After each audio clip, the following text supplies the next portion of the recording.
Hello friends, இந்த வீடியோவில் 2025 தீபாவளியை முன்னிட்டு வெளியான டியூடு, பைசன், டீசல், கம்பி கட்டின கதை மற்றும் ஒரு சில திரைப்படங்களோட வசூல் பார்த்துடலாம். ஸோ மூன்றாவது நாள் எவ்வளோ கலெக்ஷன் பெற்றிருக்கு அப்படின்றத ஃபர்ஸ்ட் டைம் நம்ம சேனலுக்கு வரீங்கன்னா சப்ஸ்கிரைப் பண்ணுவீங்க. ஸோ சப்ஸ்கிரைபர்ஸ் ரொம்ப கம்மியாக இருக்கிறது. ஸோ தாழ்மையான வேண்டுகோளை நினைத்து சப்ஸ்கிரைப் பண்ணிவிட்டு இந்த வீடியோ பார்க்க ஆரம்பிங்க. ஸோ வாங்க வீடியோக்குள்ளே போகலாம். முதல்ல இந்த லிஸ்ட்டில் நம்ம பார்க்க போகிற திரைப்படம் நம்ம நட்டி நடராஜ் அவர்கள் ஹீரோவாக நடித்த கம்பி கட்டின கதை திரைப்படம். ஸோ இந்த திரைப்படம் இன்னையோட மூன்றாவது நாள் தீபாவளி சிறப்பு திரைப்படமாக இந்த திரைப்படம் ரிலீஸ் ஆச்சு. நட்டி அவர்களுடன் இணைந்து இந்த திரைப்படத்தில் சிங்கம், புலி, சார்ம் உட்பட பல பேர் நடிச்சிருந்தாங்க. ராஜநாதன் பெரியசாமி இந்த திரைப்படத்தை இயக்கினாங்க.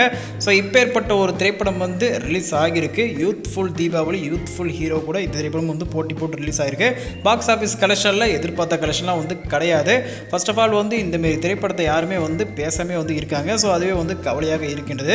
ஏனென்றால் சின்ன படமோ பெரிய படமோ ரிலீஸ் ஆன திரைப்படத்தை பேசியே ஆகணும். ஸோ மூன்றாவது நாள் கலெக்ஷன் பொறுத்தவரை அதிகப்படியாக ஞாயிற்றுக்கிழமை. ஸோ அதிகப்படியாக ஒரு அபவ் 3 lakhs இல்லை 4 lakhs தான். அதுக்கும் மேலே போகிறதுக்கு வாய்ப்பே கிடையாது.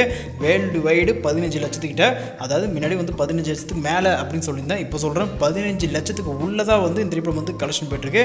நட்டி அவர் கூட கம்பி கட்டின திரைப்படம். காமெடி ஜேர்னலில் உருவான இந்த கம்பி கட்டின கதை திரைப்படத்தை எத்தனை பேர் தியேட்டரில் பார்த்தீங்க அப்படின்றத கமெண்ட் பாக்ஸில் கமெண்ட் பண்ணுங்கள். அண்ட் அடுத்ததாக இந்த லிஸ்ட்டில் இரண்டாவதாக பார்க்க போகிற திரைப்படம் ஹரிஷ் கல்யாண் அவர் கூட டீசல் தான். டீசல் திரைப்படத்தை சண்முகம் முத்துசாமி அவர்கள் இயக்கினாங்க. ஹரிஷ் கல்யாண் அவர்களுடன் இணைந்து அத்துல்யா, ரவி, வினய், அனன்யா உட்பட பல பேர் நடிச்சிருந்தாங்க.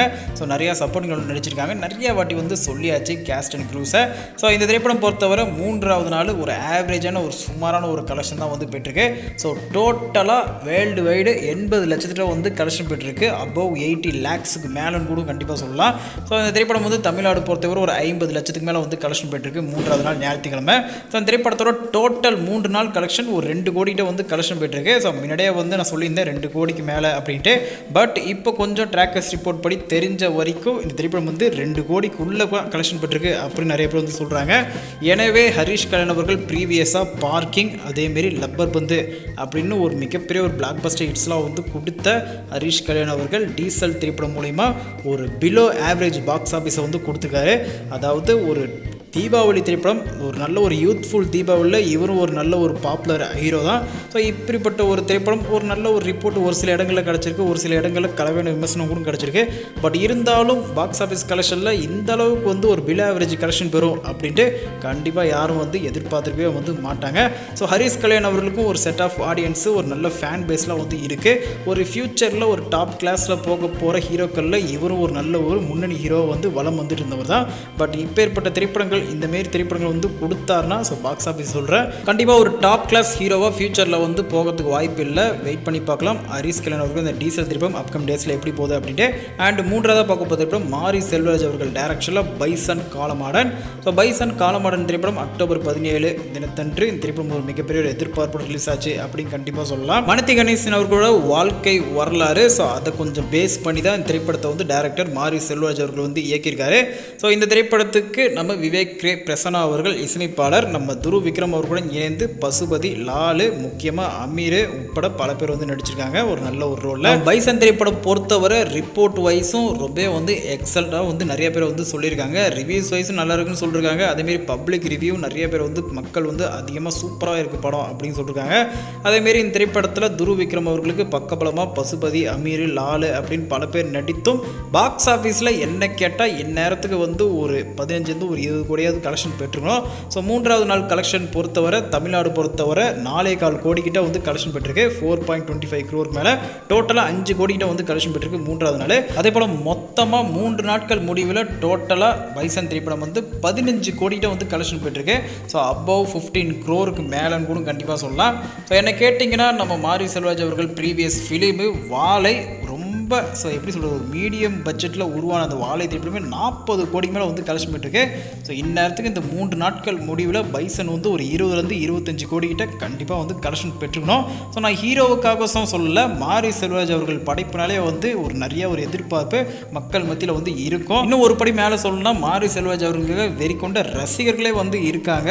ஸோ அந்த அளவுக்கு தியேட்டர்ஸ் நிறைய திரையரங்கில் பேனரு, கட் அவுட்டு, போஸ்டர்லாம் வச்சுருந்தாங்க. ஸோ நானே நிறைய இதில் பார்த்தேன். சென்னையிலேருந்து மதுரை, திருநெல்வேலி திருநெல்வேலி எல்லா சைடும். ஸோ வெயிட் பண்ணி பார்க்கலாம். இன்னும் நாட்கள் நிறையா இருக்குது. நம்ம பைசன் திரைப்படம் இன்னும் கலெக்ஷன் பேர் இருக்குது நிறையாவே. ஸோ கண்டிப்பாக பைசன் திரைப்படம் பொறுத்தவரை மினிமம் 50 கோடியாவது வந்து கண்டிப்பாக கலெக்ஷன் வந்து பெற்றே ஆகணும். ஸோ அப்படி கலெக்ஷன் பெற்றாதான் நம்ம மாரி செல்வராஜ் அவர்கள் திரைப்படத்துக்கு ஒரு நல்ல ஒரு ஒர்த்து அப்படின்னு சொல்கிற மாரி இருக்கும். ஸோ வெயிட் பண்ணி பார்க்கலாம். துருவ் விக்ரம் அவர்களுக்கு இந்த திரைப்படம் மூலிமா நான் ஒரு மிகச்சிறந்த ஒரு நடிகன் அப்படின்னு வந்து ப்ரூவ் பண்ணிருக்காரு அப்படின்னு கண்டிப்பாக சொல்லலாம். ஸோ இருந்தாலும் இந்த திரைப்படத்தில் சீனியர் ஆக்டரான அமீர், அதேமாரி நம்ம பசுபதி, இன்னொரு ஆளியார் லாலு, அவங்க அளவுக்குலாம் வந்து கிடையாது. அடுத்தடுத்து இந்த திரைப்படத்துக்கு பிறகு துருவ் விக்ரம் அவர்கள் எந்தெந்த திரைப்படம் வந்து நடிக்க போகிறாரு அப்படின்னு வெயிட் பண்ணி பார்க்கலாம். அண்ட் லாஸ்ட்டாக 4ஆவதாக பார்க்க போகிற திரைப்படம் நம்ம பிரதீப் ரங்கநாதன் அவர்கள் நடித்த டியூடு திரைப்படத்தை கீர்த்தீஸ்வரன் அவர்கள் இயக்கியிருக்காங்க. சாய் அபாயகர் திரைப்படத்துக்கு இசை பாடலாம் சொல்லவே தேவையில்ல, வேறு லெவலில் யூத்ஃபுல் ஹிட் அப்படின்னு கண்டிப்பாக சொல்லலாம். நம்ம பிரதீப் அவர்களுடன் இணைந்து நம்ம சுப்ரீம் ஸ்டார் சரத்குமார் அவர்கள் தான் ஃபர்ஸ்ட் ஹாஃபில் ஒரு வேறு லெவலில் ஒரு சூப்பரான ஒரு பர்ஃபார்மன்ஸ் வந்து பண்ணியிருக்காரு. நம்ம சுப்ரீம் ஸ்டார் சரத்குமார் ஒரு நல்ல ஒரு சூப்பரான ஒரு பக்கபலமாக ஒரு மெயின் பில்லராக இந்த திரைப்படத்தை நடிச்சிருக்காரு. ஸோ மமிதா பைஜு, அதேமாரி டிராவிட் செல்வம், ஐஸ்வர்யா சர்மா உட்பட பல பேர் இந்த திரைப்படத்தில் ஒரு நல்ல ஒரு ரோல் வந்து பண்ணிருக்காங்க. டியூடு திரைப்படம் பொறுத்தவரை மிக்ஸ்டு ரிவ்யூஸும் கிடச்சிருக்கு, அதேமாதிரி பாசிட்டிவ் ரிவ்யூஸும் கிடச்சிருக்கு. ஸோ பாக்ஸ் ஆஃபீஸ் கலெக்ஷனில் 3ஆவது நாள் அதிகப்படியாக 8 கோடிக்கு மேலே வந்து கலெக்ஷன் பெற்றிருக்கு தமிழ்நாட்டில். அதை தொடர்ந்து ஆந்திரா மற்றும் தெலுங்கானாவில் 4 கோடிக்கு மேலே வந்து கலெக்ஷன் பெற்றிருக்கு. ஸோ இந்த திரைப்படம் டிராகனுக்கு பிறகு ஆந்திரா தெலுங்கானாலையும் பிரதீப் அவர்களுக்கு ஒரு நல்ல செட் ஆஃப் ஆடியன்ஸ் ஃபேன்ஸ்லாம் வந்து இருக்காங்க. அதேமாதிரி கர்நாடகாலையும் கிட்டத்தட்ட 1 கோடிகிட்ட வந்து கலெக்ஷன் பெற்றிருக்கு 3ஆவது நாள். கேரளாவில் 50 லட்சத்துக்கு மேலே வந்து கலெக்ஷன் பெற்றிருக்கு. நார்த் இந்தியாவில் 15 லட்சத்துக்கு மேலே வந்து கலெக்ஷன் பெற்றிருக்கு, அபவ் 15 lakhs. ஸோ இந்தியாவை பொறுத்தவரை 14.15 கோடிகிட்ட வந்து கலெக்ஷன் பெற்றிருக்கு.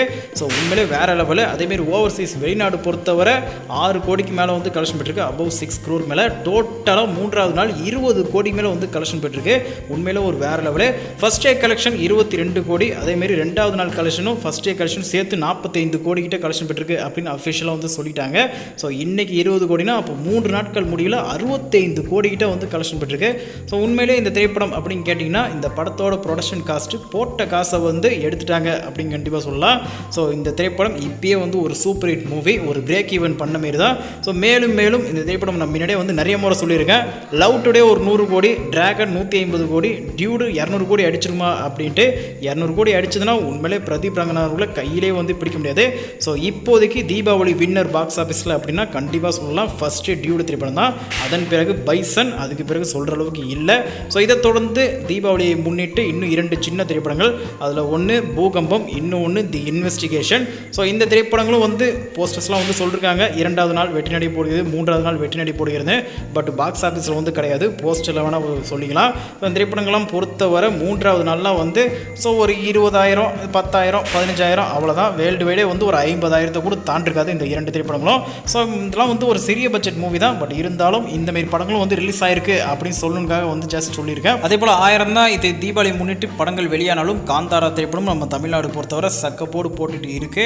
ஸோ இந்த திரைப்படம் நம்ம தமிழ்நாட்டிலே டெய்லி வந்து 50-60 லட்சத்துக்கு மேலே வந்து கலெக்ஷன் பெற்றிருக்கு. இன்றைக்கும் 50-60 லட்சத்துக்கு மேலே வந்து கலெக்ஷன் பெற்றிருக்கு. பல திரையரங்கில் ஓடிட்டு இருக்கு. மல்டிப்ளெக்ஸ்லையும் 1 காட்சி, 2 காட்சி, 4 காட்சி கூட ஓடிட்டு இருக்கு காந்தாரா திரைப்படத்தை. தமிழ்நாடு பொறுத்தவரை 50-60 லட்சம், ஆனால் வேர்ல்டு வைடு 15 லட்சத்துக்கு மேலே டெய்லி கலெக்ஷன் பெற்றிருக்கு. டோட்டலாக 800 கோடிக்கு மேலே வந்து கலெக்ஷன் பெற்று பிளாக் பஸ்டர் ஹிட்டு. ஸோ இதை தொடர்ந்து நம்ம இட்லி கடை திரைப்படம் வந்து காந்தாராவுக்கு போட்டியாக அக்டோபர் 1ஆம் தேதி ஆயுத பூஜை தினத்தை முன்னிட்டு ரிலீஸ் ஆச்சு. பட் மக்கள் பாசிட்டிவ் ரிவ்யூஸ் எடுத்தாலும் திரைப்படத்தை வந்து பெருசாக வந்து இம்ப்ரெஸ் பண்ணலையோ அப்படின்னு வந்து தோணுது. ஸோ இப்போ வரைக்கும் இந்த திரைப்படம் வந்து ஒரு 73-74 கோடிகிட்ட வந்து கலெக்ஷன் பெற்றிருக்கு. தமிழ்நாட்டில் இப்போதைக்கு ஒரு 3-4 லட்சங்கள்லாம் வந்து கலெக்ஷன் பெற்றிருக்கு, எங்கேயும் பெருசாக போகலை. சவலா ஃப்ரெண்ட்ஸ், இந்த வீடியோ பிடிச்சிருந்தா லைக் பண்ணுங்கள், ஷேர் பண்ணுங்கள், சப்ஸ்கிரைப் பண்ணுங்கள். முரண்பாடான கருத்துக்கள் எதுவாக இருந்தாலும் கமெண்ட் பாக்ஸில் வந்து கமெண்ட் பண்ணுங்கள்.